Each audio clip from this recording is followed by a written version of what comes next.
The quantum phase camouflage of the Zortak scout ship rendered it invisible to Earth's primitive detection systems, or so Captain Vexera believed. Sleek and predatory, the vessel hung in the upper atmosphere, its bioorganic hull absorbing and refracting light with a precision that had subjugated countless civilizations across the galaxy. Captain Vexera was a veteran of 100 first contacts, a seasoned observer whose species had elevated reconnaissance to an art form. The Zortak Confederation prided itself on its ability to categorize and, when necessary, neutralize emerging civilizations with surgical precision. This mission was supposed to be routine. Another primitive world to be assessed, its potential measured, its future determined by protocols developed over millennia of galactic expansion. The ship's advanced sensory arrays began collecting data, initially sorting through the electromagnetic chaos emanating from the blue-green planet. Earth's communication networks were a cacophony that defied all standard classification models. Multiple frequencies, countless languages, an impossible mix of scientific discourse, entertainment, political debate, and what seemed like random noise. Preliminary analysis droned the ship's artificial intelligence. Its synthesized voice, devoid of the excitement brewing among the crew, indicates a multi-node communication system of unprecedented complexity. Senior analyst Krenax leaned forward, multiple optical receptors focusing on the data streams. Something was different about this world. The communication patterns suggested a level of interconnectivity that shouldn't exist at this stage of technological development. Simultaneous academic conferences were being broadcast alongside sporting events, breaking news mixed with artistic performances, scientific debates intertwined with cultural exchanges. A particular transmission caught the analysis team's attention. It was a podcast discussing quantum entanglement, interrupted midway by a comedian's stand-up routine that somehow seamlessly integrated complex scientific concepts with humor. The linguistic and cognitive gymnastics were unlike anything in the Galactic database. Anomaly detected, the AI announced, its tone almost hesitant, a rare occurrence for a Zortak computational system. The first direct radio transmission they deliberately intercepted changed everything. So, a human voice crackled through the communication systems, its tone a bizarre mixture of invitation and challenge. "You're here to check us out. Welcome to Earth. Try not to break anything." Captain Vexera felt something unprecedented, a sensation the Zortak had no precise word for. It was closest to what humans might call confusion, mixed with a hint of professional respect. The bridge crew exchanged looks. The transmission wasn't a plea, wasn't a threat. It was a greeting that seemed to simultaneously welcome and mock the entire concept of first contact. No species they had ever encountered approached a potential first contact with such audacity. More data streamed in. Earth was a planet of contradictions. Massive technological centers existed alongside regions of seemingly primitive infrastructure. A global communication network allowed instantaneous knowledge transfer, yet cultural divisions remained complex and nuanced. They were simultaneously united and fragmented, advanced and developing, peaceful and conflict-prone. Classification protocol impossible, the AI finally admitted, a statement that sent a wave of professional anxiety through the Zortak crew. Captain Vexera made a decision that would be debated in the Confederation's halls for generations. "Continue observation," they commanded. "Something is different about this world." Little did they know how profound an understatement that would prove to be. The United Nations headquarters in New York had hosted countless international negotiations, but nothing could have prepared the assembled diplomats and scientists for the arrival of the Zortak delegation. Dr. Elena Rodriguez stood at the center of the preparatory team, her quantum physics background complemented by a razor-sharp wit that had become legendary in international diplomatic circles. The alien delegation arrived with a choreographed precision that spoke of millennia of diplomatic protocol. Their bioadaptive uniforms shimmered with holographic insignias, each movement calculated to demonstrate superiority and technological advancement. The lead diplomat, Ambassador Zorlex, carried himself with the arrogance of a species that had never encountered a true challenge. "We are prepared to begin classification proceedings," Zorlex announced, his translation matrix producing a voice that was simultaneously mechanical and condescending. "Your planetary development will be evaluated according to Galactic Concordance Protocol 7.3. Dr. Rodriguez's lips curled into a slight smile, the kind that had made countless academic rivals simultaneously respect and fear her. "Classification," she repeated, her tone a perfect blend of academic precision and urban sass. "Interesting approach to making first contact." The translation matrix momentarily glitched, a first in the Zortak's extensive diplomatic history. The alien delegates exchanged quick, almost imperceptible glances. "Humans were not supposed to respond like this. We have observed your technological development," Zorlex continued, attempting to regain control of the narrative. "Your species exhibits a concerning level of internal conflict. Multiple governance systems, persistent economic disparities, ongoing environmental challenges. By all standard metrics, you should be nowhere near interstellar communication capabilities." Elena leaned forward, her fingers dancing across a holographic display that pulled up simultaneous data streams, scientific publications, technological patents, cultural achievements. "And yet, here we are," she said, "talking. Which, I might add, is a pretty impressive feat considering how complicated our communication can be." The alien delegation's communication implants began to overheat. The human's ability to simultaneously present multiple layers of information, scientific data intertwined with cultural context, technical achievements mixed with social commentary, defied every known diplomatic protocol. "Your communication is chaotic," one of the junior diplomats blurted out, immediately receiving a sharp telepathic reprimand from Zorlex. "Chaotic?" Elena raised an eyebrow. "We prefer to call it adaptive. You know, the ability to transform challenges into opportunities, something your perfectly structured civilization might find challenging to understand." The room fell into a charged silence. The human delegation, a mix of scientists, diplomats, and cultural experts, watched with a collective sense of anticipation. The alien team looked like a perfectly designed machine suddenly confronted with an algorithm it couldn't process. Zorlex's communication implant flickered. For the first time in the Confederation's diplomatic history, an official first contact meeting was going entirely off-script. "We will need to recalibrate our initial assessment," the ambassador finally stated, the words sounding more like a surrender than a declaration. Dr. Rodriguez smiled, a smile that would be analyzed by alien intelligence teams for decades to come. "Welcome to Earth," she said. "We're going to be interesting." The diplomatic nightmare had only just begun. The Zortak Research Collective assembled their most advanced analytical team to study human technological development. What they discovered was nothing short of a scientific nightmare that challenged every fundamental assumption about technological evolution.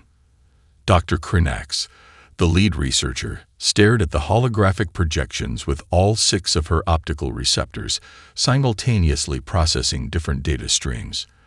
The human technological landscape was a fractal of innovation, chaotic, unpredictable, and utterly incomprehensible by any known galactic standard. Take, for example, the breakthrough in quantum computing that emerged from a collaborative project involving a former street artist, a retired military engineer, and a 19-year-old prodigy who had dropped out of 3 different universities. The device they created solved computational problems that the Zortak had been wrestling with for centuries, and they had done it using a combination of neural network design, artistic visualization techniques, and what could only be described as pure human intuition. In another corner of the globe, a medical research team in Sao Paulo had developed a revolutionary nanotreatment for a previously incurable genetic disorder. The breakthrough came not from a massive, well-funded research institution, but from a small lab that combined expertise from genetics, traditional medicine, and computational biology. They had approached the problem by completely disregarding established scientific boundaries. Anomaly detected, the research collective's primary AI repeated. its voice now tinged with what almost sounded like professional frustration. Human technological development defies all known predictive models. The most terrifying aspect was humanity's approach to technological limitations. Where the Zortak would spend decades refining a single technological concept, humans seemed to view limitations as temporary challenges to be destroyed. A failed experiment wasn't a setback, it was data. A technological dead end wasn't a stop sign, it was an invitation to find a completely different path. Dr. Elena Rodriguez, now serving as a primary scientific liaison, explained it during one of their analytical sessions with a metaphor that left the alien researchers reeling. Innovation isn't a linear path, she said. It's more like jazz. You start with a theme, but the real magic happens in the improvisation.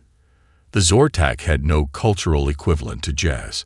The concept of structured randomness was fundamentally alien to their precisely engineered civilization. Their analysis revealed multiple simultaneous technological revolutions.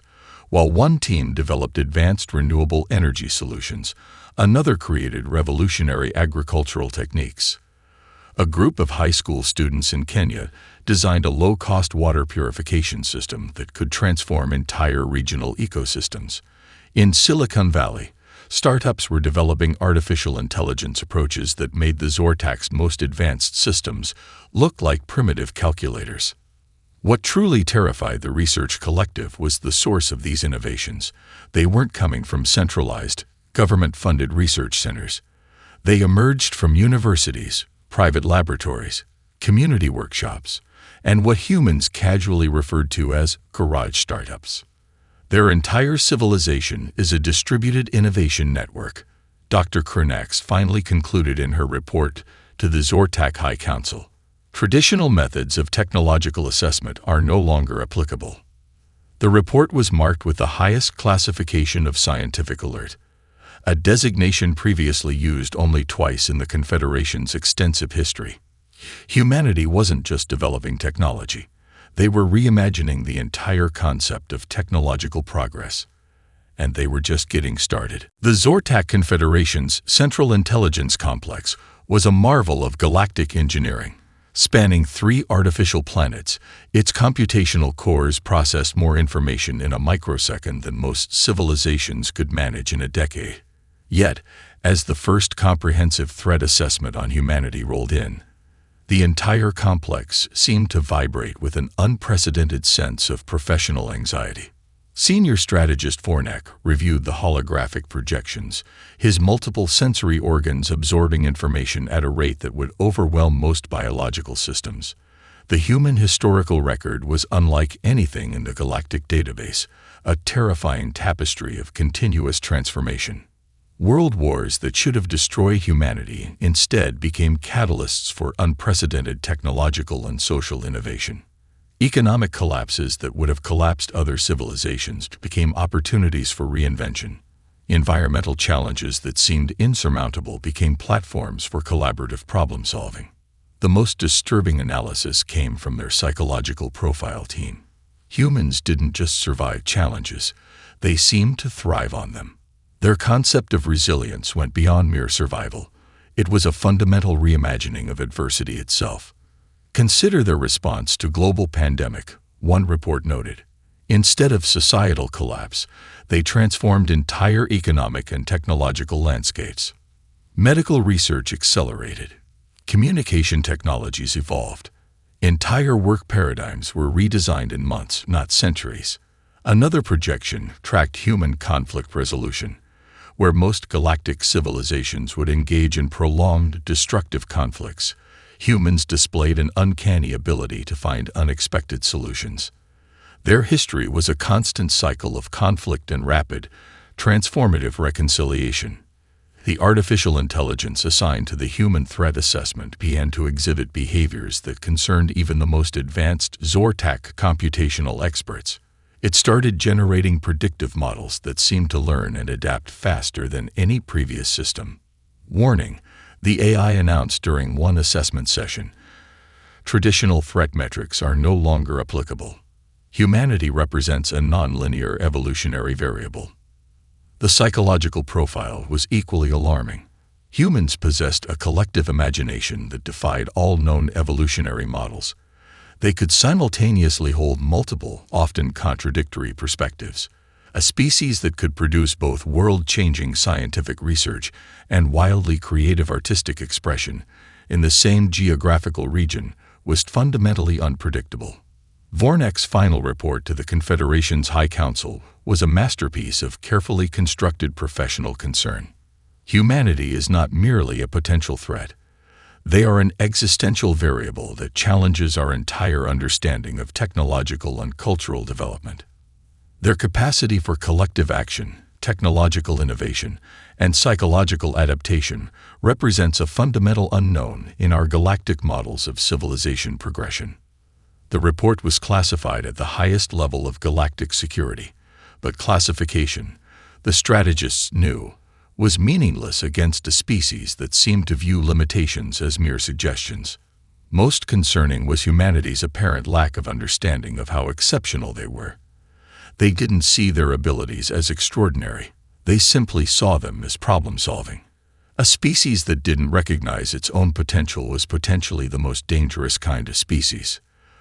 The Zortak Confederation began to prepare, but preparation against an entity they couldn't fully comprehend was proving to be their greatest challenge. Humanity was watching, and they had no idea how closely they were being observed. The Zortak fleet approached Earth with the cold precision of a civilization that had subjugated hundreds of worlds.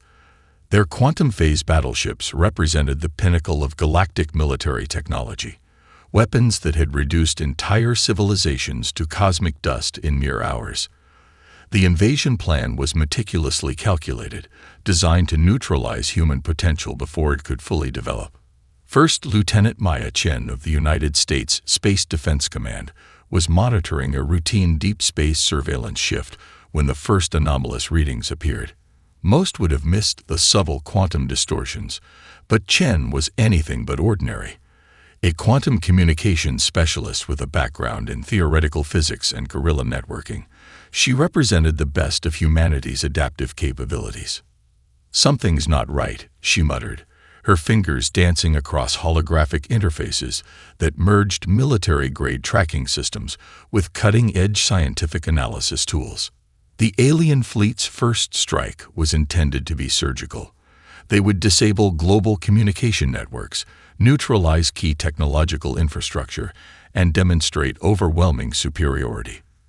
Classic conquering strategy that had worked perfectly across hundreds of planetary systems. They didn't understand humans. Within moments of the initial attack, something unprecedented happened. Global communication networks didn't collapse. They transformed. Every disabled system spawned multiple alternative pathways. Civilian networks merged with emergency communication protocols.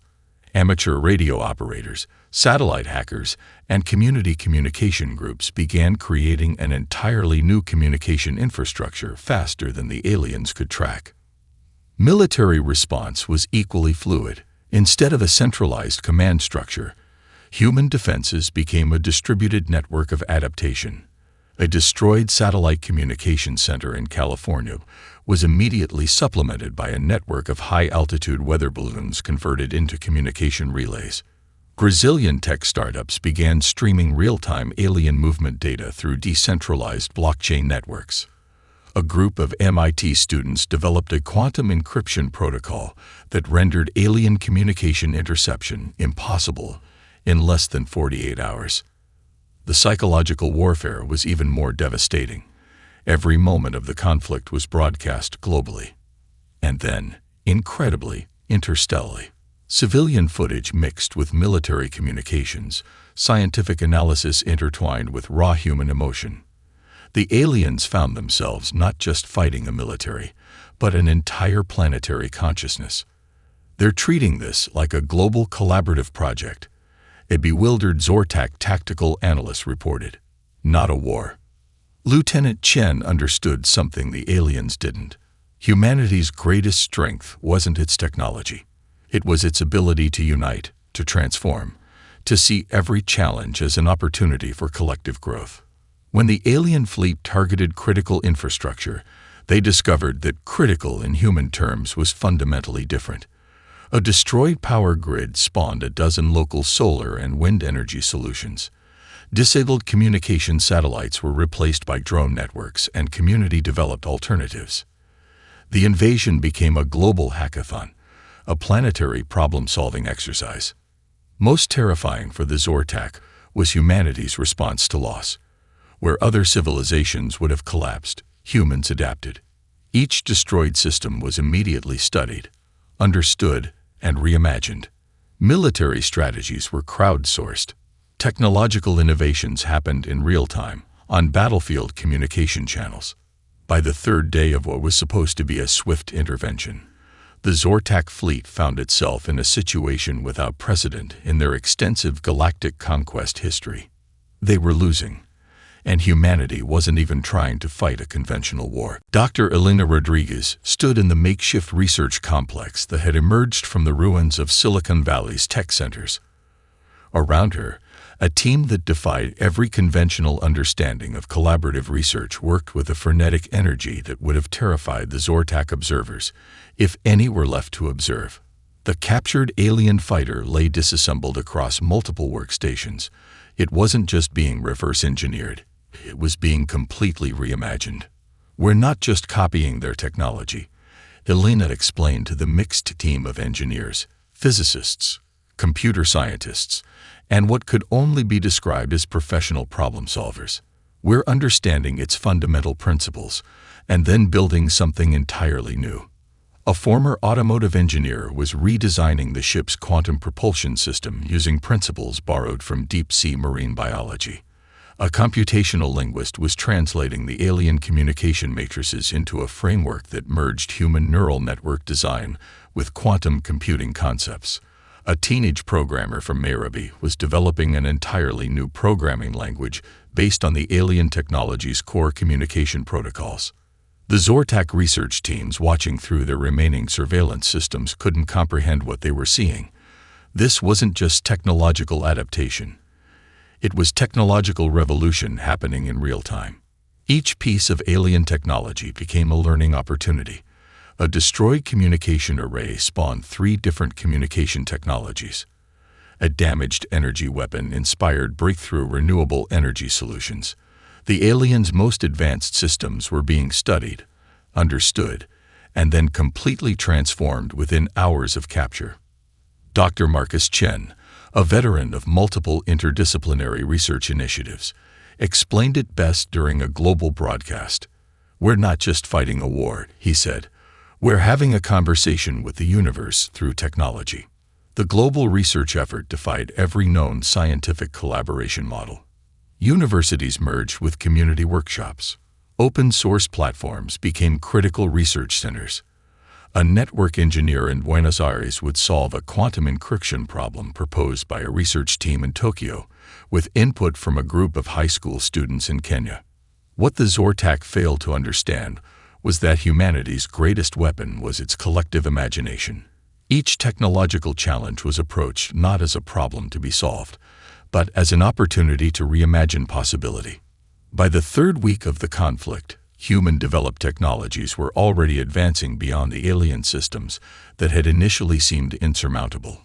Quantum communication networks that could predict and adapt to interference. Energy systems that could regenerate faster than they could be damaged.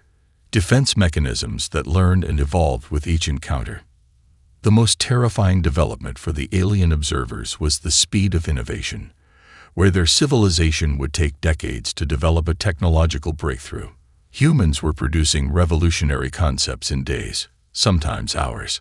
A captured alien navigation system was completely redesigned within 72 hours. The new version not only improved upon the original alien technology, but introduced entirely new concepts of spatial navigation that the Zortak researchers couldn't even begin to comprehend. "We're not just defending," Elena said during a strategy meeting that was simultaneously a scientific conference and a global problem-solving session. "We're evolving." The evolutionary crucible was heating up, and humanity was transforming faster than anyone, human or alien, could have imagined. The Galactic Council chambers fell silent as the first comprehensive reports about humanity streamed in. Representatives from over 200 civilizations watched with a mixture of terror, fascination, and a growing sense that everything they understood about intelligent life was about to change. Ambassador Excelnor of the Tri-Stellar Concordance was the first to break the silence. "They're not just resisting," he stated, his translation matrix struggling to capture the nuanced emotion. "They're rewriting the entire concept of civilizational development." The holographic displays showed what could only be described as a planetary transformation. Where the Zortak invasion had intended to crush humanity, it had instead created a catalyst for unprecedented global cooperation. Technological innovations were emerging from the most unexpected places: community centers in rural areas, collaborative online platforms, impromptu research groups that merged disciplines in ways no established scientific institution would have dared. A research team from the Quantum Observation Collective presented their findings. Human communication networks had become something entirely new, a living, adaptive system that learned and evolved faster than any known technological infrastructure. When traditional communication channels were destroyed, humans didn't just repair them. They created entirely new systems that were more robust, more flexible, more intelligent. Their resilience is not just a biological trait, one researcher noted. It's a fundamental approach to existence. Every challenge is an opportunity for collective growth. The most alarming reports came from technological assessment teams. Humanity was developing technologies that didn't just improve existing systems. They were creating entirely new paradigms of understanding. A communication protocol developed by a group of high school students in Brazil could potentially revolutionize interstellar communication. A renewable energy solution created by a collective of indigenous engineers in New Zealand suggested entirely new approaches to energy generation that made current galactic technologies look primitive. What truly terrified the assembled civilizations was humanity's approach to collective problem-solving. Traditional galactic models suggested that technological and social development happened through hierarchical, controlled processes. Humans demonstrated something entirely different: a networked, collaborative approach where innovation could come from anywhere, at any time, by anyone. The Zortak Confederation, once the most feared military force in the galaxy, found itself in an unprecedented position. Their invasion had not just failed, it had become a catalyst for human evolution. Each attempt to suppress humanity had resulted in exponential technological and social advancement. Ambassador Dr. Elena Rodriguez, representing Earth, delivered a presentation that would be studied for generations. It wasn't a declaration of victory or a threat. It was an invitation to understand a fundamentally different approach to existence.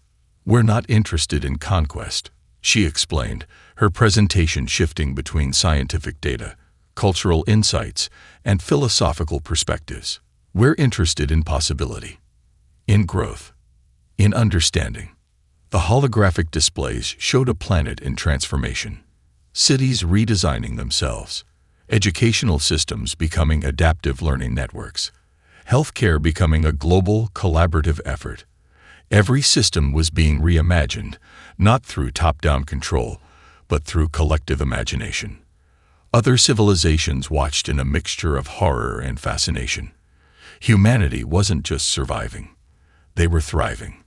They were turning a potential extinction event into a planetary renaissance. The galactic paradigm was shifting, and humanity was at the center of that transformation. The final diplomatic session would be remembered as the moment everything changed.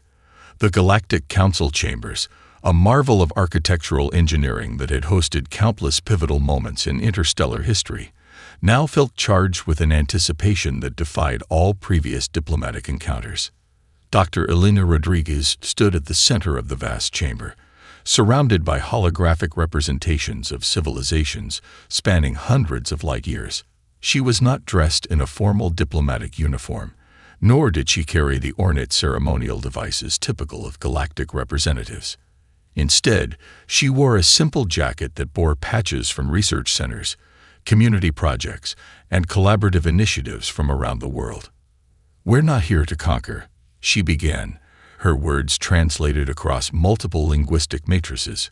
"We're here to explore, to grow, to challenge everything you think you know about potential." The presentation that followed was unlike any diplomatic communication in galactic history. It wasn't a linear argument or a structured proposal.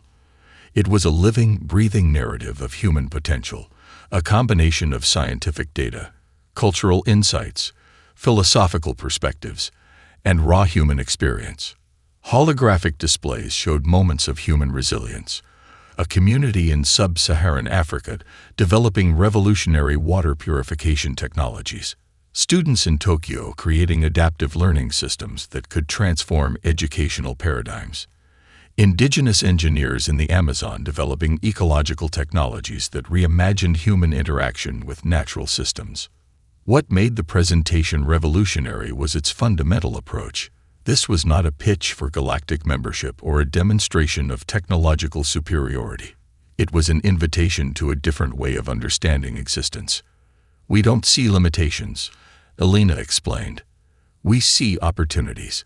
Every challenge is a conversation. Every problem is an invitation to reimagine possibility." The representatives from various civilizations found themselves experiencing something unprecedented. A presentation that was simultaneously scientific, emotional, philosophical, and deeply practical. Fragments of human culture were woven into the narrative. A quantum physics breakthrough inspired by a street artist's perspective. A medical innovation that emerged from a collaboration between traditional healers and computational biologists. Technologies developed not in isolated research centers, but in community workshops, online collaborative platforms, and unexpected intersections of human creativity. The Zortak delegation, once the most feared military force in the galaxy, now sat in a state of professional bewilderment. Their entire understanding of civilizational development was being rewritten in real time. "We're not asking to be understood," Elena continued. "We're inviting you to be part of a conversation. A conversation about what's possible when we see challenges as opportunities, when we view diversity not as a weakness, but as our greatest strength." The holographic displays began to shift. No longer were they presenting data or technological achievements. They were showing moments of human connection, a global response to a humanitarian crisis, the collaborative scientific breakthrough, a community solving a local challenge with global implications. As the presentation concluded, the chamber was silent. Not the silence of confusion, but the silence of profound realization. Humanity wasn't offering a technology, wasn't presenting a military strategy, wasn't seeking conquest or control. They were offering a perspective, a way of seeing the universe not as a place to be conquered, but as a space of infinite possibility. The galaxy listened, and for the first time in millennia, it was silent.